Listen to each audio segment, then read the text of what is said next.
Hello, and welcome to another episode of Thrive Like a Parent podcast.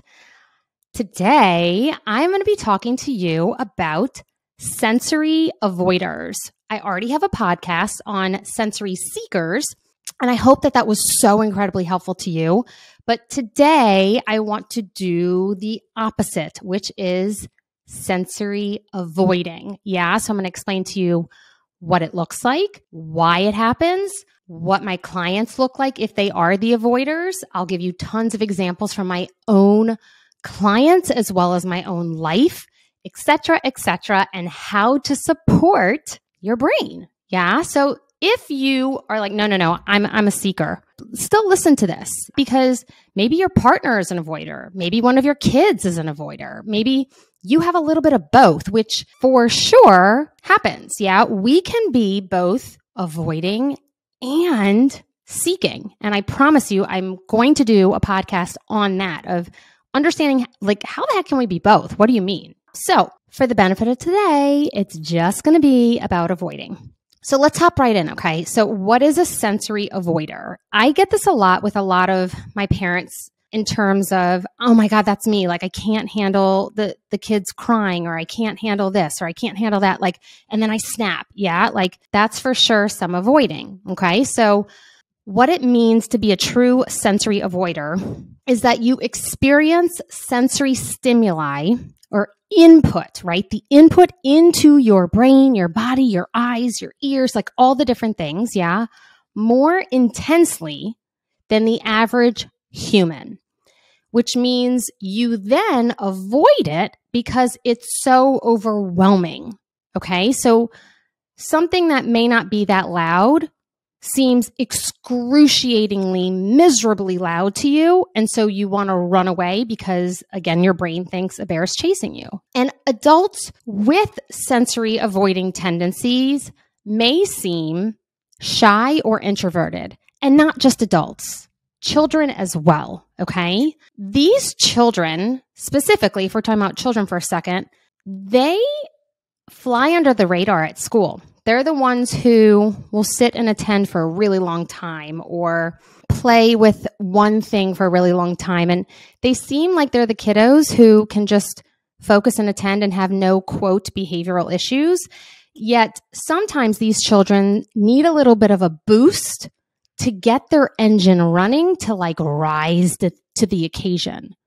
Yeah. So think of that introverted or shyness of like, this feels really scary to me, whether you're an adult or a child. Sometimes think of if you're about to give like a speech or a toast, or you are going on an interview, right? Like you kind of have to like rev your engine a little bit, like, okay. And you can feel that anxiety or that stress that's building. And then all of a sudden, you use that rumbling inside your body to your advantage to show up to the challenge of whatever you're about to do, present, do the toast, or whatever it is. Yeah. So sometimes if we are more avoiders, we tend to need a little bit more to boost us up. Yeah.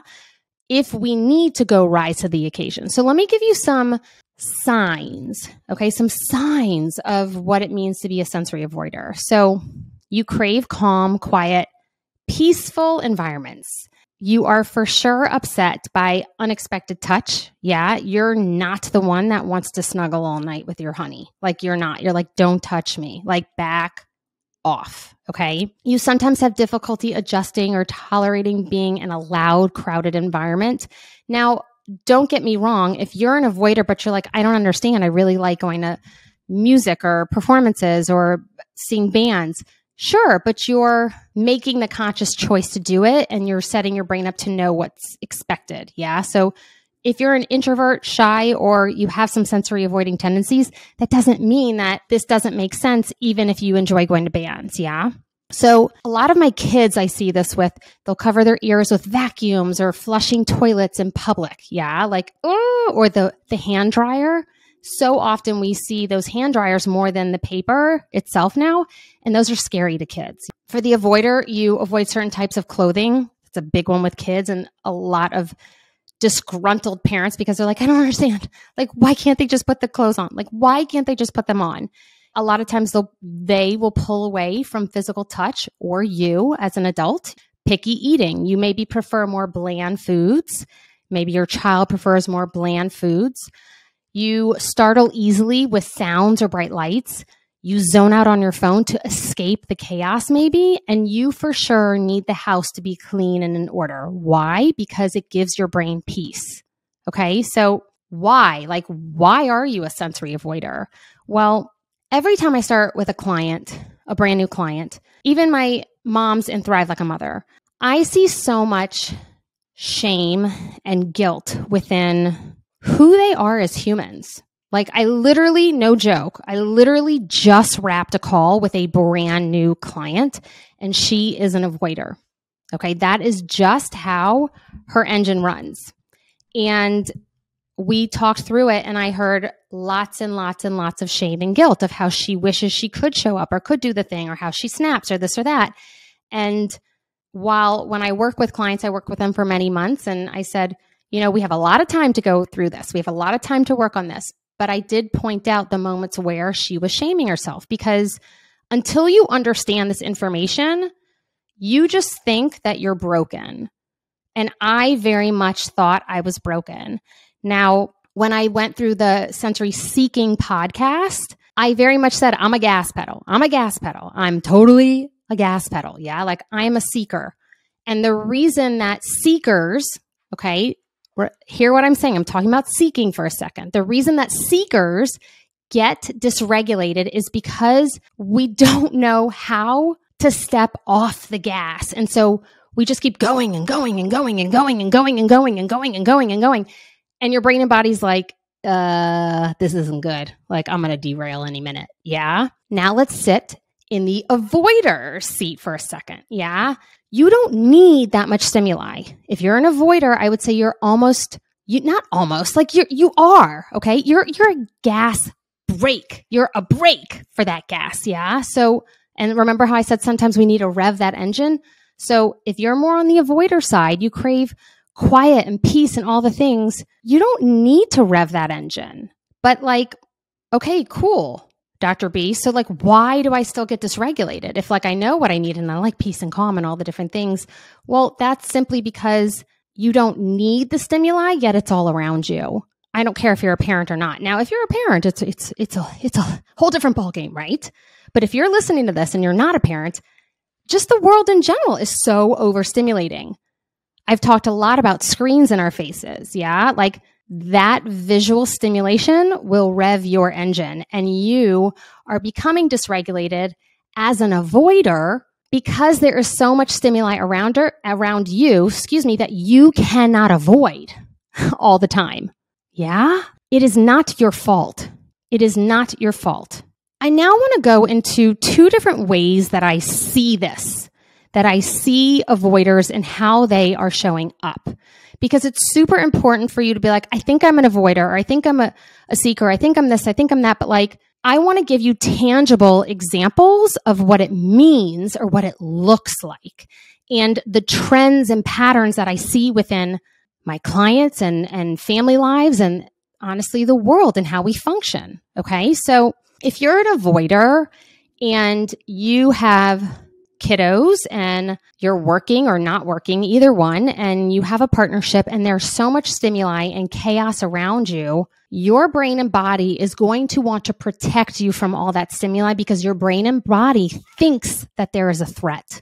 It thinks that there's a threat. And so you're going to snap or you're going to want to run away from the bear. Or maybe you get frustrated and angry and you lose it. And you're so angry or you feel such guilt for losing it at your children, your partnership, or your family members or your loved ones, or maybe your boss, or who knows what, right? Like, but it's like you're holding on for dear life. Like you're just gotta make it through. I can't make it through anymore. I'm about to lose my mind. Boom. It's like a volcano erupts within your system. And that is literally you trying, your brain, your amygdala, trying to get safe. It's doing its job. What's happening in the process is you're producing an immense amount of guilt and shame because that's the behaviors that are showing up. So if you are a stay-at-home parent and you've done a million different things on your to-do list for the day, and you're an avoider, by the way, right? You're trying to figure out what's for dinner. You hate going to the grocery store with the kids. You got to run to the grocery store. Then you get them home. They're playing with the toys in the background. The sound of the TV is on, which you're an avoider. So like you may not need that sound of the TV, and then you're plus adding the kids or the whining or the bickering or the sibling rivalry or the toys, like the Nintendo, I don't know, like all of it, right? And then you snap. And then you guilt and shame yourself all night long because I should have done better. I can do better. I must do better. This is me. I need to be fixed. I'm broken. Why can't I hold it together for one day? I need you to know that's your brain makeup. It's not that you're broken. It's not that you need to be fixed. It is not that you are doing this on purpose. Like this is your brain makeup, and it's your brain's way of saying, alert, alert, you're not doing so well. We need to check in on the engine. You're about to break down on the side of the road and need to call AAA. And I will say this till I'm blue in the face, no shame and guilt is ever healthy for your brain. We may think it is, but it's not. Because we think if we tell ourselves, perfect example, if we tell ourselves, I'm just fat. I'm fat. I got to lose weight. Like, oh, I'm so gross. Oh, that person's so much prettier than me. Like, oh, I'm this. Oh, I'm that. You think that it will push you to work harder, and you may work harder, but you're building that pattern and creating that pattern that you'll never be good enough. So if that's the cycle for you as a parent, that you're holding it together and then you snap and you lose it and then you feel guilt and shame, and then you completely rip yourself apart that night. You tell your kids, I shouldn't have done that. Mommy shouldn't have done, Daddy shouldn't have done that. I'm so sorry. I like shouldn't have, right? Like it's just setting you up to continue creating the pattern that you're the one that's broken, rather than saying, this is just what my brain and body needs. Now, can we always fix the amount of noise in the room with our kids? Can we always fix how much peace and quiet we get? Can we fix how loud it is in a crowded environment or our work environment? Like sometimes we can't externally fix those things, but what we can do is internally learn to rewire that brain to have more capacity for the stimuli around us. And that's where healing your nervous system comes into play, where we functionally work on it together through experience, through life, so that we can say, oh, okay, my brain got it. That just happened. I'm not in danger. I'm going to take some breaths. We're going to do some things. What do I need? Like we're going to move through the steps and process to support the brain. And very slowly, you will begin to have more capacity, as well as tons and tons of tools to be able to support that avoiding brain. Now, that's one realm of how I see my clients, like the snappers and the frustration and the anger and the guilt and shame and all the different things. I have another form or pattern that I see with avoiders. This one is completely different, but I was going to say heartbreaking, but I think that word is coming up for me simply because I relate to this form of behaviors from a human, because I do believe that this was Jonathan. And that's why it's so dangerous to get into this pattern. So if you're an avoider and you don't need as much stimuli, maybe you are the shy, introverted human, but you see the rest of the world going after life. You see the rest of the world partying it up, going out every weekend, doing all the different things, pushing themselves to the limits, working super, super late nights, making a bazillion bucks a year, going after it, never can stop. Like, yeah. And so what happens to these particular individuals that I work with is comparison. And these humans compare themselves so much that they become so self-critical of, I should be able to do that. Like I should be able to socialize and go out on the weekends. And I should enjoy these parties that, the neighborhood's throwing with the kids, or I should enjoy this, or I should enjoy that, or I should be able to push myself to the limits with work or all the different things. And then what happens? Guilt to the point of anxiety and depression. And think of it this way. If your brain and body doesn't need or want all of that, but you're literally pushing it to the absolute limits to try and keep up with the rest of the world, That's complete opposite of what your brain and body wants, needs, or how it functions. Now let's throw in the mix that majority of the world doesn't understand this, doesn't even understand or have the awareness of how their individual body ticks. So then again, they just think it's them. And when I did the podcast on Jonathan, the second one about Jonathan, not my first grief story, but my second one, I explained that the demand was much higher than what his brain and body wanted. And I did this particular podcast right after Twitch had committed suicide. And if you look at someone like Twitch, who was a public figure, right? You didn't know Jonathan, so it's easier for me to use that example. He looked on the outside like he was baller happy, like living it up, like won the lottery. Like it is so incredibly hard to make it in the dance world. So he did, like he did it. He did it to the nth degree, like he did it, right? And so we think, oh man, like gosh, I wish I could be, oh God, look at him. But it shows the juxtaposition of how different internally his body and brain function and what he wanted. Jonathan, and I said this in other podcasts, Jonathan was number one in his company the year that he died. He was number one in his company really every year since he started at that company. He was rookie of the year the first year he was there, and he kept going. And if you're a seeker, your body and brain may go because it does have the capacity to go until you can't go anymore. And then you crash and burn. Yeah. And then you support your brain and body. But if you're an avoider, your brain and body doesn't want that from the beginning. It doesn't want to push and go. It wants to seek serene calm. And it's such a polarity of, I need to function this way. I should function this way. Others are functioning this way in the world. I'm just clearly broken. Like, why can't I? And so again, it invokes tons of shame and guilt. But for Jonathan, if you look at the vast polarity of how he functioned versus what his body and brain really craved, he did it till he literally could not do it any longer, to the point where he didn't make it. And I've had clients who have come to me who are avoiders and shared this same exact story of, I'm pushing so hard, I'm functioning in the world, I'm the breadwinner, or I need to do X, Y, Z, and my kids are, they're so loud and this and that. And like, they don't maybe even know how to express that yet. And when I have them do the sensory profile and we look at it and I'm like, I need you to know that like, this is okay for your brain to function this way. You just need more peace and quiet. You just need rest. That's what your brain and body wants. And so what I need to do is help you understand that you're not broken. I need to help teach your brain and repattern and rewire your brain into getting what it needs out of life and supporting that brain, your particular brain or your children's brain. Think of it this way, okay? I hope this hits home with you.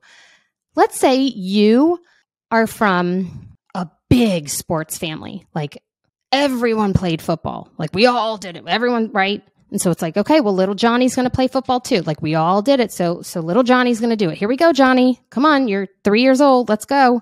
A lot of times we push our children to do things based on even the patterns of our history, of our family history, of our ancestors, of like all the different things. But little Johnny may not want to do that. Little Johnny's brain and body may not function that way.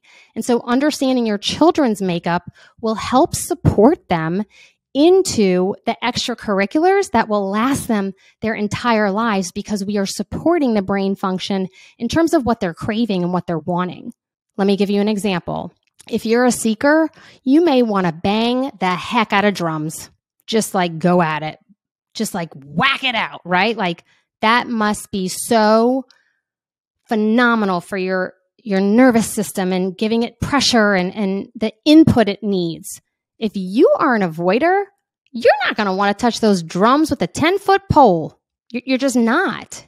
So maybe you crave drawing or pottery or maybe a little bit more calming sports, maybe golf. I don't know, maybe tennis, right? But that high impact of football, that boom, it's like banging drums. But we do these things, we put our children in these things, and we groom them, let's say, right? Like we here you go. Like your great grandfather did it, your grandfather did it, I did it, and now you're going to do it, right? And so if we can understand how your brain functions, how your children's brain functions, and how to support that brain, that will lead to the most beneficial, healthy, joyful life you could ever imagine, because you're supporting the brain in a way that suits your own individual brain. And so the next time you find yourself snapping at your kids, or the next time you find yourself, if you're an avoider, if you're avoiding, like you don't like that your partner touches you and you're avoiding touch, or if you don't like scents or smells of candles and you're avoiding smell, if you don't like really strong food, and you may recognize that you're a little kind of picky too, not just your kids. That doesn't mean that you're broken. It just means that that's how you function. If you don't like certain fabrics of your clothing, or you can't stand for clothing to be too tight. I used to wear my clothing really, really tight, like jeans. And I believe it's because of the patterning that was created in my brain. First of all, tight clothing equals input into the body, which is a seeker, right? I seek more input into my body. Then let's add dancing into the mix, where I was wearing spandex for a lot of my childhood. My body and brain patterned itself to continue that, of wanting that. And now that I've done the work on myself and done a lot of rewiring in every single sense of the form of different stimuli, I now wear a lot more looser clothing, a lot more comfortable clothing. And I'm like, oh my God, why? Like I literally didn't even recognize it before I did this work. It was just how my brain and body functioned and patterned. Another one is the clothing that you're wearing, the colors. Do you just want calming colors? You might be avoiding lots of bright, bright colors. If you look around your house and you just want muted tones, maybe you're a little bit more of an avoider visually. Now, what to do, right? Like, okay, I'm definitely an avoider. How do we do this? How do we extend that capacity, increase that capacity that you are speaking of? How? Rewiring and healing your nervous system can be done on your own, but it's not easy. Why? Because you're fighting against so many patterns that have been created for decades. Decades. Let that sink in, like decades, right? Like hello, spandex. Like I was functioning like that for many, many, many, many years. Many years. And I've been doing this work on myself for about, 5 to 6-ish. I think probably about 5. I'm still supporting my brain into healing. Things still come up for me that I continually support myself through, and continue retraining my brain into different patterns or rewiring in a different way. Yeah, but I also had the knowledge of how to do this, as well as I had mentors who supported me through this process. I find that we have learned as a society and culture to take on the world on our own, of like, nope, I got this. I can do this, right? I'm not good enough, but I can do this. Like, I got this. And it's almost like we're going to prove it to ourselves that we can do it. It doesn't have to be me. It doesn't have to be my team. Find someone who understands this. Now, the problem with a lot of the nervous system healing that I see out there right now, fingers crossed it shifts, but a lot of the mindfulness work is being related to nervous system healing, right? Those two buzzwords are starting to come together. Mindfulness, nervous system healing, okay? I don't know about you. I don't have time to meditate. I don't know about you, but I don't have time to journal. I don't know about you, but my brain, yes, I'm a seeker, right? I function so fast that I don't want to journal. Like I don't. I like to go fast. So, like I've said, the work of my life is learning how to step on the brake. And if you're an avoider, the work of your life would be to learn how to be okay with stepping on the gas without feeling like a bear is chasing you. But how to do that is so uncomfortable because you do feel like the bear is chasing you while you're doing it. I have felt many times like a bear is chasing me when I'm trying to slow down. I'm like, I don't know how to function this way. Like, I don't know. This feels uncomfortable. This feels scary. But besides that, for parents, we are functioning at such a different state and level with so much stimuli around us and so much chaos to support our children and our brains and our children's brains and help them grow up to be successful humans, and the meltdowns and tantrums and all the different things. Like, we have to learn how to do this in everyday life. We have to learn how to do this with the experiences within our world around us that are naturally there. If you start working with someone who's like, I need you to meditate for 15 minutes a day, and that is what it's going to get you to nervous system healing. You have time for that? And can you do that after you stop working with that human? You have to be able to learn how to do this in everyday life. And that's the difference. And learning how to do this in everyday life, supporting your brain on a consistent daily basis, moment by moment by moment, and then teaching your children how to do this and supporting them in that type of a parenting style. It takes time. It takes effort. So the first step you can take as an avoider is awareness. Awareness is key. Just start living life with awareness. Like, if you take anything else from this podcast, I'll be so thrilled. But take that awareness of like, oh, I see that's coming up. I see that's coming up. I see that's coming up. But take the awareness without the shame. If there's one phrase I can give you to support your brain into rewiring, it's, I feel angry right now. It's okay. I feel really angry right now. That's okay. I feel really exhausted right now. That's okay. I feel really annoyed right now. That's okay. I feel really happy right now. That's okay. Like, it's okay. It's okay. It's okay. It's okay. It's okay. I didn't tell you to say, that's wonderful, right? Like, just acceptance of where you're at, right? The awareness and then the acceptance to break the cycle of guilt and shame. The next steps that we're going to take are, how do I support myself through that? Right? And it's going to look differently for every single person. I get DMs all day long of like, but now what do I do? How do I do this? How do I do this? How do I do this? It's extremely difficult for me to tell you how to do this because I don't know your individual nervous system makeup. Also, I don't know what will suit you best. You know. Do I help my clients figure that out? A lot of my clients say, I have no idea what I need. I have no idea what to do. I have no idea how to support this anger. None. And that's what we work through.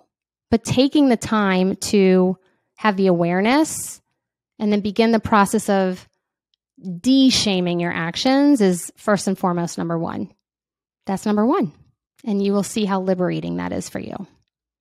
I want you to know that as a sensory avoider, you can increase your capacity for the stimuli around you.